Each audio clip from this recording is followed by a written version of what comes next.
36 വർഷമായിടാ മനസ്സേ ഞാൻ പോലീസില്.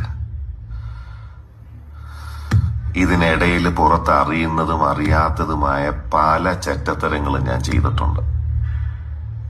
പക്ഷെ അതിനൊന്നും എനിക്ക് ഒരു റിഗ്രറ്റും ഇല്ലടാ.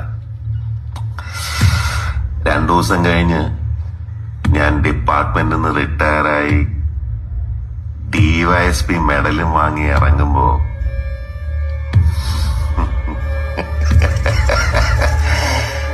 ജോർജ് സാറ് പഴയ ജോർജ് സാറ് തന്നെയാണ്.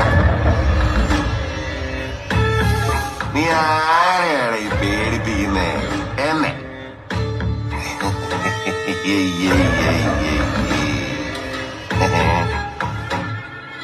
നിന്നെ കാണാൻ ജോർജ് സാർ ഇവിടെ വന്നിട്ടുണ്ട്. നിന്റെ മുമ്പില് ജോർജ് സാർ ഇങ്ങനെ നിക്കുന്നുണ്ടേലേ നീ ജോർജ് സാറിനെ ഇനിയും